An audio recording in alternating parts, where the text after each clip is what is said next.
ജീവിതം പാഴാക്കലേ പ്രിയ കൂട്ടരേ.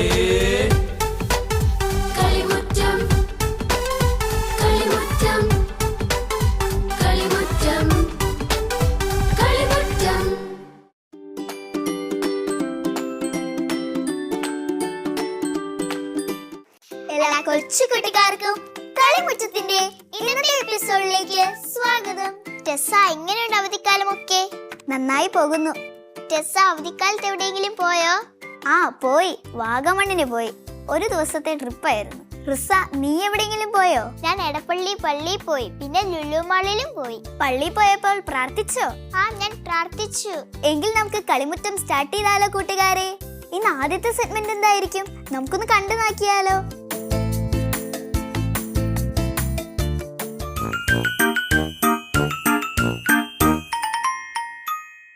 ഹലോ കൂട്ടുകാരെ, നിങ്ങൾക്കെല്ലാവർക്കും സുഖമാണോ? ഞാൻ നിങ്ങളുടെ സ്വന്തം പുള്ളിമാൻ. നിങ്ങളെല്ലാവരും കഥ കേൾക്കാൻ റെഡിയാണോ? അതിനു മുൻപേ നമുക്കെല്ലാവരെയും ഒന്ന് പരിചയപ്പെട്ടാലോ? ജിറാഫിന്റെ പേരെന്താ? ടാനിയ. ഏത് കാട്ടിൽ നിന്നാ വരുന്നത്? അങ്കമാലി. തത്തമ്മയുടെയോ? ക്രിസ്റ്റീന. ഏത് കാട്ടിൽ നിന്നാ വരുന്നത്? മഞ്ചാടിക്കാട്ടിൽ നിന്ന്. കീരിക്കുട്ടന്റെ പേരെന്താ? ജൂഡ്. ഏത് കാട്ടിൽ നിന്നാ? അങ്കമാലി കാട്ടിൽ നിന്നാണ്. താറാവിന്റെ പേരെന്താ? ഏത് കാട്ടിൽ നിന്നാ വരുന്നേ? നിങ്ങളെല്ലാവരും കഥ കേൾക്കാൻ റെഡിയാണോ? റെഡിയാണ്. ഇന്ന് നമുക്ക് ഈശോയുടെ ഒരു കഥ കേട്ടാലോ? നമ്മളെല്ലാവരും മാമോദീസ സ്വീകരിച്ചവരല്ലേ? ഈശോ തന്റെ പരസ്യ ജീവിതം ആരംഭിച്ചത് എപ്പോഴാണെന്നറിയാമോ? മാമോദീസയ്ക്ക് ശേഷം. അതെ, ഈശോ തന്റെ പരസ്യ ജീവിതം ആരംഭിച്ചത് തന്റെ മാമോദീസയ്ക്ക് ശേഷമാണ്. ഈശോയുടെ മാമോദീസയെ പറ്റി നമുക്കിന്ന് കേൾക്കാം. ഈശോയ്ക്ക് മാമോദീസ നൽകിയത് സ്നാപക യോഹന്നാനാണ്. സ്നാപക യോഹന്നാന്റെ കഥ പറഞ്ഞത് നിങ്ങൾ ഓർക്കുന്നുണ്ടോ? ആരാ സ്നാപകൻ? സ്നാപക യോഹന്നാൻ ഈശോയുടെ മാതാവായ മറിയത്തിന്റെ ഇളയമ്മയായ ഏലീശായുടെ മകനായിരുന്നു. ഈശോയും സ്നാപക യോഹന്നാനും തമ്മിൽ 6 മാസത്തെ വ്യത്യാസം മാത്രമേ ഉണ്ടായിരുന്നുള്ളൂ. സ്നാപക യോഹന്നാൻ മരുഭൂമിയിലെ പ്രവാചകൻ എന്നാണ് അറിയപ്പെട്ടിരുന്നത്. മരുഭൂമിയിലൂടെ നടന്ന് സ്നാപക യോഹന്നാൻ ജനങ്ങളെ മാനസാന്തരപ്പെടുത്തുകയും അതുപോലെ തന്നെ ജലത്താൽ സ്നാനം നൽകുകയും ചെയ്തു വന്നിരുന്നു. അധികം താമസിക്കാതെ തന്നെ സ്നാപക യോഹന്നാൻ ആളുകളുടെ ഇടയിൽ പെട്ടെന്ന് വളർന്നു. സ്നാപക യോഹന്നാൻ എന്തുകൊണ്ടാണ് ഇത്രയും പെട്ടെന്ന് വളർന്നതെന്നറിയുന്നതിനായി ഫരിസേയരും പ്രമാണിമാരും ആളുകളെ വിട്ട് സ്നാപക യോഹന്നാനോട് ചോദിപ്പിച്ചു, നിങ്ങൾ ആരാണ്? സ്നാപക യോഹന്നാൻ എന്താ അവരോട് പറഞ്ഞത്? ദൈവത്തിന് വഴി തെളിക്കുവാൻ വന്നിരിക്കുന്നവന്റെ ശബ്ദമാണ് ഞാൻ. ഇത് കേട്ടപ്പോൾ ആർക്കും ഒന്നും മനസ്സിലായില്ല. പക്ഷെ സ്നാപക യോഹന്നാൻ തന്റെ ദൗത്യം തുടർന്നു. ആളുകളോട് മാനസാന്തരപ്പെടണമെന്ന് ആവശ്യപ്പെടുകയും ജലത്താൽ ആളുകൾക്ക് ജ്ഞാനസ്നാനം നൽകുകയും ചെയ്തു പോന്നു. ഒരിക്കൽ ആളുകൾ സ്നാപക യോഹന്നാനോട് ചോദിച്ചു, തങ്ങൾ മാനസാന്തരപ്പെടണമെങ്കിൽ എന്തു ചെയ്യണം? അപ്പോൾ സ്നാപക യോഹന്നാൻ അവരോട് പറഞ്ഞു, നിങ്ങൾക്ക് 2 വസ്ത്രമുണ്ടെങ്കിൽ അതിലൊന്ന് ഇല്ലാത്തവന് കൊടുക്കുക. അതുപോലെ തന്നെ 2 നേരം ഭക്ഷിക്കുവാനുണ്ടെങ്കിൽ അതിലൊന്നും ഇല്ലാത്തവന് കൊടുക്കുക. അതുപോലെ തന്നെ ചുങ്കക്കാരും പട്ടാളക്കാരും സ്നാപക യോഹന്നാനോട് ചോദിച്ചു, ഞങ്ങൾ എന്താണ് ചെയ്യേണ്ടത്? സ്നാപക യോഹന്നാൻ പറഞ്ഞു, നിങ്ങൾ ആളുകളിൽ നിന്നും കൂടുതൽ പിരിക്കാതിരിക്കുക, അവരോട് സ്നേഹത്തോടെ പെരുമാറുക, അവരെ ഒരിക്കലും ദ്രോഹിക്കരുത്. സ്നാപക യോഹന്നാൻ ഇങ്ങനെ അവരെ പഠിപ്പിച്ചുകൊണ്ടിരിക്കുമ്പോൾ യേശു ആ വഴിയിലൂടെ കടന്നുപോയി. ഈശോയെ കണ്ട് സ്നാപക യോഹന്നാൻ എന്താ ചെയ്തത്? അപ്പോൾ യേശുവിനെ കണ്ട് സ്നാപക യോഹന്നാൻ പറഞ്ഞു, ഇതാ ലോകത്തിന്റെ പാപങ്ങളിൽ നിൽക്കുന്ന ദൈവത്തിന്റെ കുഞ്ഞാട് എന്ന്. സ്നാപക യോഹന്നാൻ ഇത് പറഞ്ഞതും എല്ലാവരും യേശുവിന് നേരെ തിരിഞ്ഞു. യേശു ആകട്ടെ സ്നാപക യോഹന്നാന്റെ അടുത്ത് വന്നിട്ട് തനിക്ക് ജ്ഞാനസ്നാനം സ്വീകരിക്കണമെന്ന് സ്നാപക യോഹന്നാനോട് ആവശ്യപ്പെട്ടു. അപ്പോൾ സ്നാപക യോഹന്നാൻ എന്താ ഈശോനോട് പറഞ്ഞത്? ഞാൻ ജലത്താൽ സ്നാനം നൽകുന്നവനാണ്, നീ ആകട്ടെ പരിശുദ്ധാത്മാവിനാൽ സ്നാനം നൽകുന്നവരും. ഞാൻ നിന്റെ ചെരുപ്പിന്റെ വാറഴിക്കുവാൻ പോലും യോഗ്യനല്ല. അപ്പോൾ യേശു സ്നാപക യോഹന്നാനോട് പറഞ്ഞു, ദൈവം പദ്ധതിയിട്ടത് നിറവേറ്റേണ്ടതായിട്ടുണ്ട്. സ്നാപക യോഹന്നാൻ മറുത്തൊന്നും പറഞ്ഞില്ല. യേശുവിനെയും കൂട്ടി ജോർദാൻ നദിയിലേക്ക് ഇറങ്ങി അരയൊപ്പം വെള്ളത്തിൽ യേശുവിനെയും കൂട്ടി അവിടെ നിന്നു. അപ്പോൾ ആ വലിയ മഹാദൗത്യം കാണുന്നതിനായി ജലത്തിലുണ്ടായിരുന്ന മീനുകളെല്ലാവരും വെള്ളത്തിനു മുകളിൽ വന്ന് നൃത്തം ചെയ്യുന്നുണ്ടായിരുന്നു. കൂടാതെ അവിടെ കൂടിയിരുന്ന ആളുകളെല്ലാം കരയിൽ എന്താണ് സംഭവിക്കുന്നതെന്നറിയാനായി കൂടെ നിന്നു. അപ്പോൾ സ്നാപയോഹന്നാൻ പ്രാർത്ഥിച്ച് നദിയിൽ നിന്നും കയ്യിൽ വെള്ളമെടുത്ത് യേശുവിൻ്റെ തലയിലേക്ക് ഒഴിച്ചു. അപ്പോൾ സ്വർഗത്തിൽ നിന്നും വലിയ ഒരൊച്ചയുണ്ടായി, ഇടിമിന്നൽ പോലെ വലിയൊരൊച്ച. സ്വർഗത്തിൽ നിന്ന് ഒച്ചയോ? ആളുകളെല്ലാം പേടിച്ചു. എന്താണ് സംഭവിക്കുന്നതെന്ന് അവർക്കാർക്കും മനസ്സിലായില്ല. അപ്പോൾ സ്വർഗത്തിൽ നിന്നും പരിശുദ്ധാത്മാവ് ഒരു പ്രാവിൻ്റെ രൂപത്തിൽ ഇറങ്ങി വന്ന് യേശുവിൻ്റെ അരികിലിരുന്നു. ആ പ്രാവിനെ കാണുവാൻ നല്ല ഭംഗിയുണ്ടായിരുന്നു.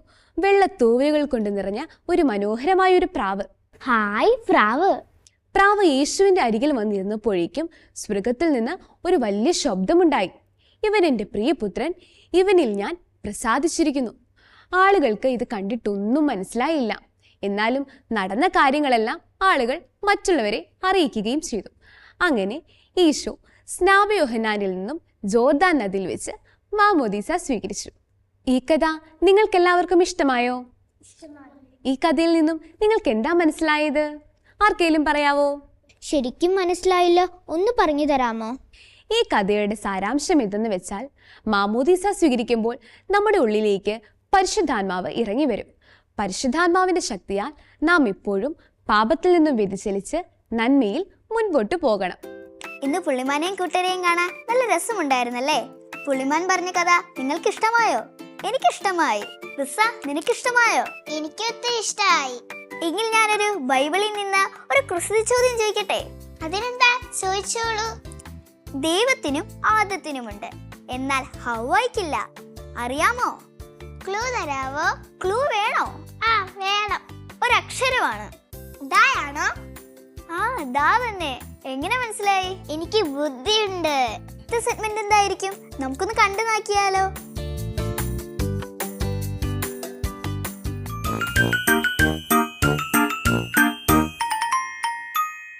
കൊച്ചു കൂട്ടുകാരെ, ഞാനിന്ന് നിങ്ങൾക്ക് മുമ്പിൽ പരിചയപ്പെടുത്താൻ പോകുന്നത് വിശുദ്ധ ഫൗസ്തീന എന്ന വിശുദ്ധയുടെ ജീവചരിത്രത്തെ കുറിച്ചാണ്. ഈ പുസ്തകം എഴുതിയിരിക്കുന്നത് ഫാദർ സക്കറിയാസ് വരിക്കമാക്കൽ OCD ആണ്. ഈ പുസ്തകം പബ്ലിഷ് ചെയ്തിരിക്കുന്നത് കാർമൽ ഇന്റർനാഷണൽ പബ്ലിക്കേഷൻസ് ആണ്. വിശുദ്ധ ഫൗസ്തീനയുടെ ജീവിതത്തിലെ പ്രധാന സംഭവങ്ങൾ, നവസന്യാസം, വ്രതവാഗ്ദാനത്തിന് ശേഷമുള്ള 5 വർഷങ്ങൾ, പുതിയ ആധ്യാത്മിക ഗുരു, സ്നേഹസമർപ്പണം, കരുണയുടെ അപ്പസ്തോല, കരുണക്കൊന്ത, കരുണയിൽ ശരണം, അദൃശ്യമായ പഞ്ചക്ഷതങ്ങൾ, ബലിയാകുന്ന സ്നേഹം, അന്ത്യദിനങ്ങൾ, പൗരോഹിത്യത്തെപ്പറ്റി എന്നിങ്ങനെ 36 അധ്യായങ്ങളാണ് ഈ പുസ്തകത്തിലുള്ളത്.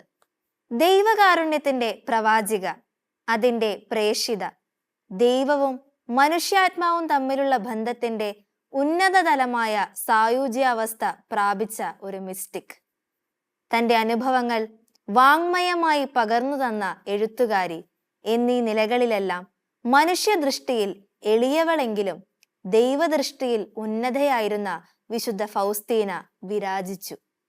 അവൾ ഈ ലോകത്തിൽ ജീവിച്ചത് വെറും 33 വർഷങ്ങൾ മാത്രമാണ്. ഫൗസ്തീനായെ വാഴ്ത്തപ്പെട്ടവളായി പ്രഖ്യാപിച്ച വേളയിൽ ജോൺ പോൾ 2 മാർപ്പാപ്പ അവളെ വിളിച്ചത് 20-ാം നൂറ്റാണ്ടിലെ പ്രമുഖ പ്രേഷിത എന്നാണ്. അനുദിന ജീവിതത്തിലെ സാധാരണത്വത്തിൽ ആത്മീയതയുടെ അസാധാരണത്വം മറച്ചുവെക്കാൻ അവൾക്ക് കഴിഞ്ഞു. വിശുദ്ധരിൽ തെളിഞ്ഞു നിൽക്കുന്ന ഒരു ഭാവമാണ് ദൈവസ്നേഹത്തോടൊപ്പം ആത്മാക്കളെ സ്വർഗത്തിനായി നേടണമെന്ന പ്രേഷിത തീക്ഷ്ണത. ഫൗസ്തീനായിൽ നന്നേ ചെറുപ്പം മുതൽ തന്നെ ഈ പ്രേഷിത സ്വഭാവം പ്രകടമായിരുന്നു. പാപികൾക്ക് വേണ്ടി സ്വജീവിതം ഒരു ഹോമബലിയായി അവൾ പിന്നീട് സമർപ്പിച്ചു ജീവിച്ചു. വെറും പ്രാഥമിക വിദ്യാഭ്യാസമേ അവൾക്ക് ലഭിച്ചുള്ളൂവെങ്കിലും അവൾ കുറിച്ചിട്ട ഡയറി കുറിപ്പുകൾ ഒരാധ്യാത്മിക ഖനി തന്നെയാണ്. 1905 ഓഗസ്റ്റ് 25 വിശുദ്ധ ഫൗസ്തീന ജനിച്ചു. ഓഗസ്റ്റ് 27 അവളുടെ ജ്ഞാനസ്നാനം. 1914 പ്രഥമ ദിവ്യകാരുണ്യ സ്വീകരണം. 1917 പ്രാഥമിക വിദ്യാഭ്യാസം ആരംഭിച്ചു. 1921 ഒക്ടോബർ 30 സ്ഥൈര്യലേപനം സ്വീകരിച്ചു. 1925 ഓഗസ്റ്റ് 1 കാരുണ്യമാതാവിന്റെ സഭയിൽ പ്രവേശിച്ചു. 1928 ഏപ്രിൽ 30 പ്രഥമ വ്രതവാഗ്ദാനം നടത്തി. 1931 ഫെബ്രുവരിയിൽ കരുണയുടെ ഈശോയുടെ ചിത്രം വരയ്ക്കാൻ കർത്താവ് ആവശ്യപ്പെടുന്നു. 1933 മെയ് 1 നിത്യവ്രത വാഗ്ദാനം നടത്തി. 1934 മാർച്ച് 29 അവൾ പാപികൾക്ക് വേണ്ടി സ്വയം ബലിവസ്തുവായി അർപ്പിക്കുന്നു. 1934 ജൂണിൽ കരുണയുടെ ഈശോയുടെ ചിത്രം പൂർത്തിയായി. 1934 ജൂലൈ 28 അവളുടെ ഡയറി കുറിപ്പ് ആരംഭിക്കുന്നു. 1938 ഒക്ടോബർ 5 നിത്യസമ്മാനത്തിനായി വിളിക്കപ്പെടുന്നു. 1938 ഒക്ടോബർ 7 ശവസംസ്കാരം നടത്തപ്പെടുന്നു. 1965 ഒക്ടോബർ 21 ദൈവദാസി പദവി ലഭിക്കുന്നു. 1993 ഏപ്രിൽ 18 ജോൺ പോൾ രണ്ടാമൻ ഫൗസ്തീനായെ കരുണയുടെ തിരുനാൾ ദിവസത്തിൽ വാഴ്ത്തപ്പെട്ടവളായി പ്രഖ്യാപിച്ചു. 2000 ഏപ്രിൽ 30 മഹാജൂബിലി വർഷത്തിൽ വാഴ്ത്തപ്പെട്ട ഫൗസ്തീനായെ ജോൺ പോൾ രണ്ടാമൻ മാർപ്പാപ്പ വിശുദ്ധയായി പ്രഖ്യാപിച്ചു. ആ വേളയിൽ ഉയർപ്പ് കഴിഞ്ഞു വരുന്ന ഞായറാഴ്ചയെ അദ്ദേഹം ദൈവകാരുണ്യത്തിന്റെ തിരുനാളായും പ്രഖ്യാപിച്ചു. കൊച്ചുകൂട്ടുകാരെ, വിശുദ്ധ ഫൗസ്തീനായുടെ ജീവചരിത്രം കൂടുതൽ അറിയണമെന്ന് നിങ്ങൾക്ക് ആഗ്രഹമില്ലേ? എങ്കിൽ നിങ്ങൾ എല്ലാവരും പേരൻസിനോട് പറഞ്ഞ് ഈ പുസ്തകം വാങ്ങി വായിക്കണേ. എനിക്ക് അന്നമോളെയും കാവിൽമലയും കാണാൻ കൊത്തിയാവുന്നു. നമുക്കൊന്ന് പോയാലോ? അതിനിപ്പോഴെന്താ, പോയാലോ?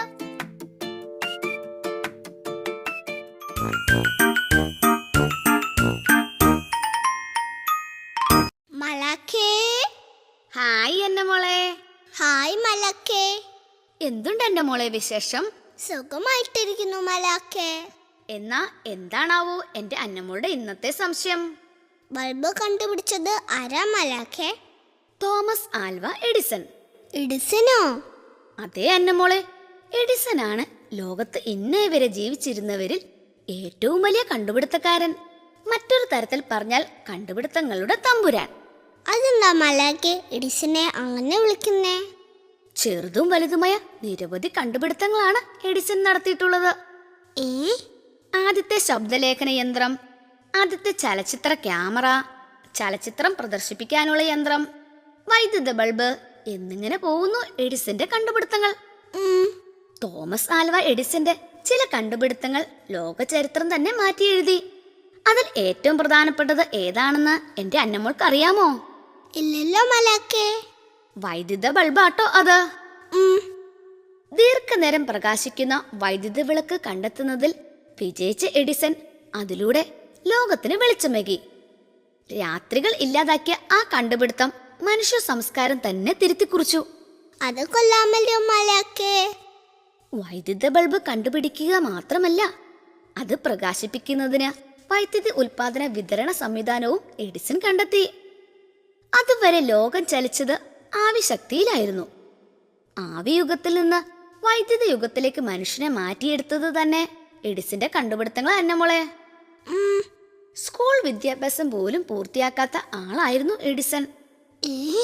എഡിസൺ ആകെ സ്കൂളിൽ പോയത് വെറും 3 മാസം മാത്രമാണ് അന്നമോളെ.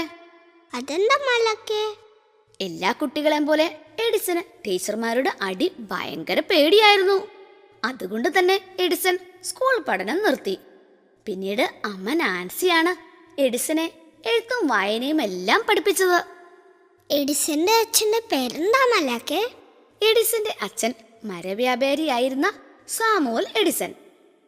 അമ്മയാണെങ്കിൽ ടീച്ചറായ നാൻസി എലിയട്ട്. കനേഡിയൻ വംശജരായ അവരുടെ 7ാമത്തെ കുട്ടിയായി 1847 ഫെബ്രുവരി 11 എഡിസൺ അമേരിക്കയിലെ ഒഹായോ സംസ്ഥാനത്തെ മിലാനിലെ കൊച്ചു വീട്ടിൽ ജനിച്ചത്. ജനിച്ചപ്പോഴാണെങ്കിൽ വലിയ തലയായിരുന്നു എഡിസന്. ശരീരമാകട്ടെ ശക്തി കുറഞ്ഞു ശോഷിച്ചതും. എഡിസന് മുമ്പ് ജനിച്ച 3 കുട്ടികൾ ശൈശവത്തിൽ തന്നെ മരിച്ചുപോയി. അതുകൊണ്ട് തന്നെ ആരോഗ്യം തീരെയില്ലാത്തതിനാൽ എഡിസനും അവരെ പോലെ അധികകാലം ജീവിച്ചിരിക്കില്ലെന്ന് അമ്മ നാൻസി ഭയപ്പെട്ടു. അച്ഛൻ വിളിക്കുന്നുണ്ടല്ലോ അന്നമോളെ. എങ്കിൽ എന്റെ അന്നമോൾ വേഗം വീട്ടിലേക്ക് പൊയ്ക്കോ. ശരി മലാക്കേ. ബായ് അന്നമോളെ. ബൈ മലാക്കേ. ബായ്. കൊച്ചുകുട്ടിയാണെങ്കിലും അന്നമോൾക്ക് കുറെ സംശയങ്ങളുണ്ട്. അന്നമോളുടെ സംശയം കാരണം എനിക്ക് കുറെ കാര്യങ്ങൾ മനസ്സിലാക്കാൻ പറ്റുന്നുണ്ട്. ടെസ്സയ്ക്ക് പറ്റുന്നുണ്ടോ? ആ, എനിക്കും പറ്റുന്നുണ്ട്. എങ്കിൽ ഞാനൊരു കടങ്കഥ ചോദിക്കട്ടെ? ചോദിച്ചു. വീടിന് ചുറ്റും പാഞ്ഞു നടക്കും, പതുങ്ങി വന്ന് മൂലയിൽ വീഴും. പാമ്പാണോ? അല്ല. പൂച്ചയാണോ? അല്ല. ജീവനുള്ള വസ്തുവാണോ? പ്ലീസ് എനിക്കൊരു ക്ലൂ തരാവോ? അമ്മമാരൊക്കെയും ഉപയോഗിക്കും. ചൂലാണോ? ടെസ് പറഞ്ഞത് ശരിയാ. അതിന്റെ ഉത്തരം ചൂലാണ്. സെഗ്മെന്റ് എന്തായിരിക്കും? നമുക്കൊന്ന് കണ്ടു നോക്കിയാലോ?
Cool.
ആഴ്ച ബർത്ത്ഡേ ആഘോഷിക്കുന്ന കൂട്ടുകാരെ നമുക്കൊന്ന് വിഷ് ചെയ്താലോ?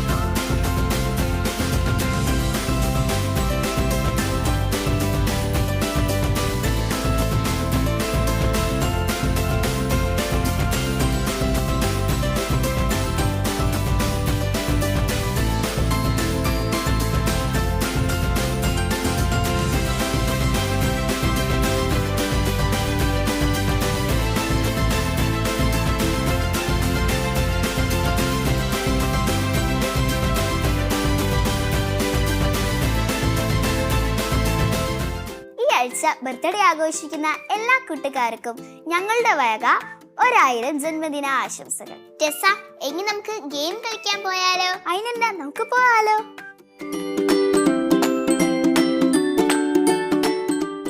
കൂട്ടുകാരെ, ഈശോ ശിഷ്യന്മാരായി തിരഞ്ഞെടുത്തത് കൂടുതലും മീൻ പിടിക്കുന്നവരെയായിരുന്നു. അതിനാൽ നമ്മൾ നന്മകൾ ചെയ്ത് ജീവിച്ചാൽ ഈശോ നമ്മളെ ശിഷ്യന്മാരായി തിരഞ്ഞെടുക്കും. ഈശോ ആകുന്ന ചൂണ കൊണ്ട് നമ്മളാകുന്ന മീനുകളെ ഈശോ തിരഞ്ഞെടുക്കുകയാണ്. ഇതാണ് നമ്മുടെ ഇന്നത്തെ ഗെയിം. എങ്കിൽ നമുക്ക് സ്റ്റാർട്ട് ചെയ്താലോ റിസ? സ്റ്റാർട്ട് ചെയ്യാം.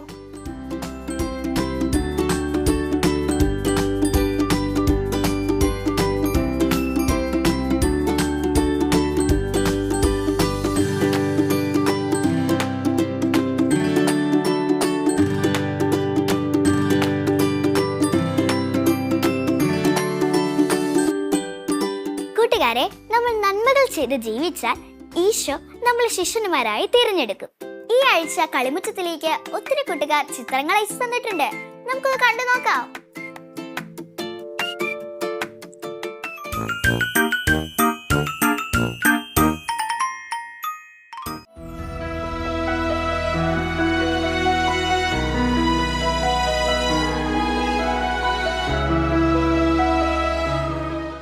കൂട്ടുകാരെ, നിങ്ങൾക്കും പടങ്ങൾ വരയ്ക്കാനും കഴിവുകളുണ്ടെങ്കിൽ തീർച്ചയായും നിങ്ങൾക്ക് അയച്ചു തരാം.